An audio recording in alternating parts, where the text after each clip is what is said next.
Les gamètes sont les cellules de la reproduction, spermatozoïdes chez l'homme, ovocytes chez la femme. Chez la plupart des couples, ces cellules fonctionnent correctement, permettant de concevoir un enfant. Mais parfois, les cellules sont manquantes ou défaillantes chez un des deux conjoints. Pour devenir parent, le couple pourra alors recourir à un don de spermatozoïdes ou d'ovocytes. Le don de gamètes, c'est une activité qui existe depuis bien longtemps, qui permet à des couples qui sont en situation d'infertilité et qui n'ont pas moyen de concevoir un enfant avec leurs gamètes, d'avoir un projet parental et d'envisager justement d'avoir un enfant en ayant recours à des gamètes d'un tiers donneur inconnu. Le don de gamètes, très réglementé, est anonyme et gratuit. Si le donneur est en couple, le consentement du conjoint est nécessaire. Depuis fin 2015, il est possible de donner des spermatozoïdes ou des ovocytes sans être déjà parent. Les messieurs, pour donner, il y a une limite d'âge. C'est qu'il faut avoir moins de 45 ans. Et puis, il faut accepter de faire la démarche. C'est-à-dire qu'il faut accepter de constituer un dossier médical, de venir au niveau du centre pour constituer ce dossier.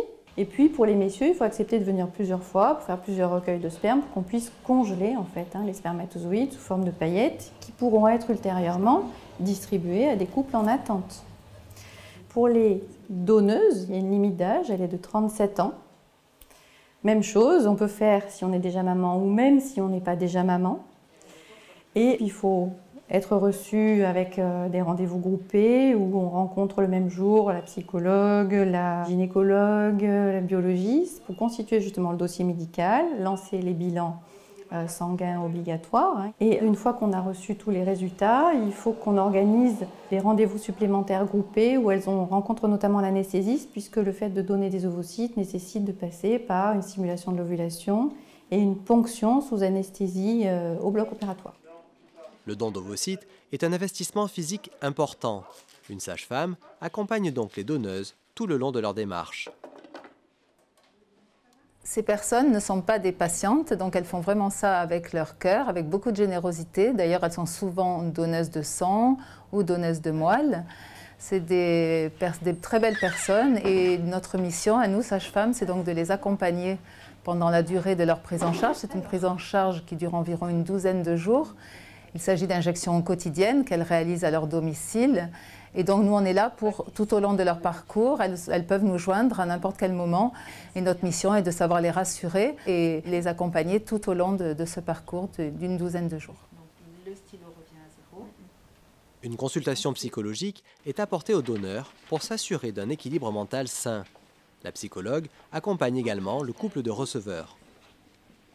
Le gynécologue va proposer une technique, le biologiste va expliquer de quoi il s'agit et le psychologue va permettre au couple qu'on reçoit de parler autour de toute cette technique, de parler de ce qu'ils éprouvent, de parler de leurs angoisses, de leurs peurs, de leurs déceptions. Donner ses gamètes, c'est offrir un petit cadeau pour le plus grand bonheur d'un couple en attente de devenir parent.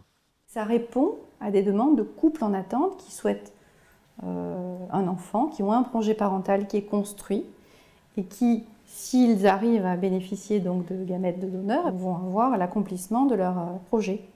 Ils seront ravis. Un beau jour, on nous a appelés, on nous a dit voilà, on a trouvé votre donneuse. Voilà, on avait le sourire aux lèvres, on n'y croyait pas.